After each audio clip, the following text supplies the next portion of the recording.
Everybody, this is Warren Herman, and tonight we're going to make a quick video about a really important subject. This is the subject of the importance of knowing God's mercy. God's mercy is so important, and trusting God's mercy is so important that I believe this is the core issue of our psyche.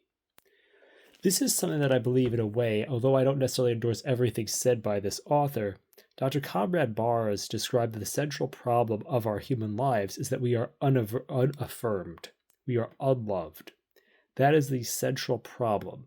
Our psyche is always trying to be safe because it feels fundamentally unsafe.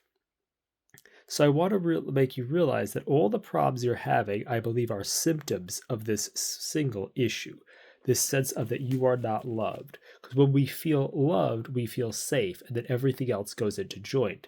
I believe we could say that seek first trust in the mercy of God, and everything else will be added to you. Because look at your life. Maybe there are different doctrines you struggle with. Maybe you struggle with like doubts about your faith or scrupulosity. Let's say you say, oh, I wonder if this person's really a saint. Oh, maybe the Orthodox Church is the real church. Oh, I wonder, did I just commit a mortal sin? Oh no, why am I? If you're having all these doubts are symptoms of a nervous system that is overactive because it is perceiving danger, because it perceives itself as isolated and constantly threatened. This can come about for various reasons. Number one, our fallen human nature, and then our past history. So, a combination of our fallen nature with our past, life experiences leads us to perceive the world as an unsafe place and have mistrust. And so the thing is that, sometimes you might beg God for certainty. Make me be certain that the Catholic Church is the true church. Make me certain that this person's really a saint.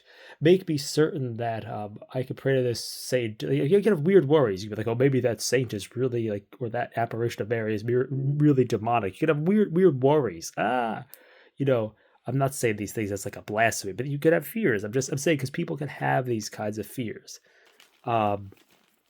The thing is that people can have these fears. It doesn't mean they're endorsing them. The thing is people can have all these kinds of fears, and they can have all these problems, and they can have all these doubts and all these different things going on. But these are symptoms of one issue. Because the thing is, you're in danger. You're not loved. It's dangerous if you make a mistake. If you step on a crack, you'll break your mother's back. You can't move. And the reason why you don't have clarity about, okay, is the Catholic Church the true church? The reason why you don't have clarity about is this apparition really good? The reason why you don't have clarity about, did I just commit a mortal sin, is because your mind can't settle down. Your frontal lobe is disabled because your midbrain is on because you are afraid. It's the fear. It's the lack of attachment. It's this lack of connection. That's the whole thing. And the interesting thing is that I believe that in a way, God makes it so that he won't give you a lesser gift. He won't give you the clarity about whether you committed a mortal sin because he wants you to experience trust not in your own righteousness, but in his mercy.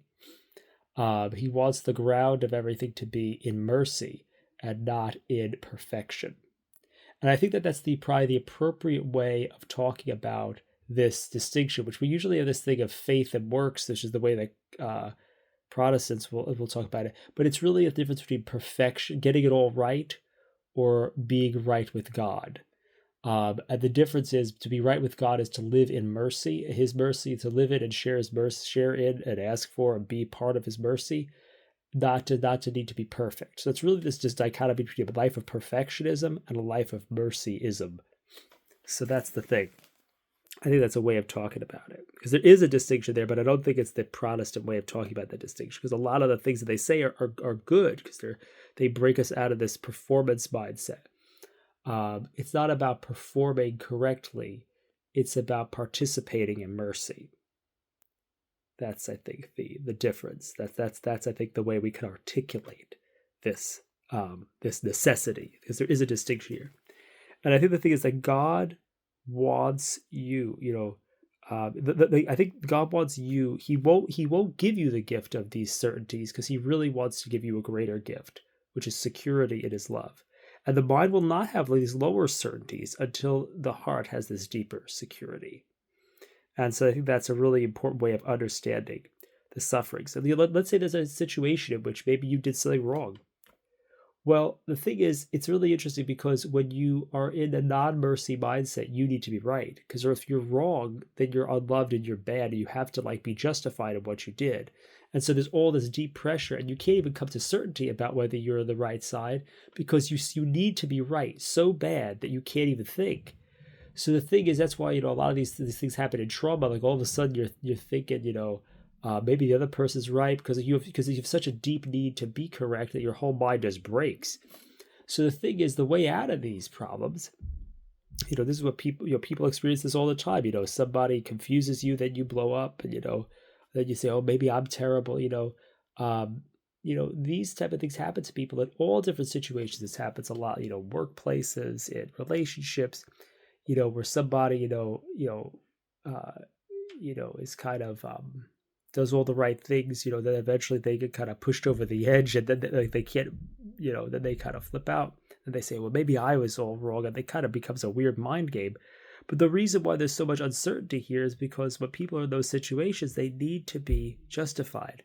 And the thing is, we don't want to be justified. We don't want to be justified in our own eyes. We want to be covered by the mercy of God. The mercy of God lets us say, with God, all things are possible, including the fact that we might be wrong. So we're allowed to be wrong when we are loved. The thing is, when God covers us, there's no need for fig leaves. So we can say, well, yeah, maybe I'm a terrible person. Maybe I'm not. Maybe I am. Maybe I'm not. It's like this is really the thing here. So I hope this video is helpful in bringing you to a deeper understanding of God's mercy and his love for you. And there's different ways we could talk about how to get there, but this is just really an understanding that this is at the root of our problems.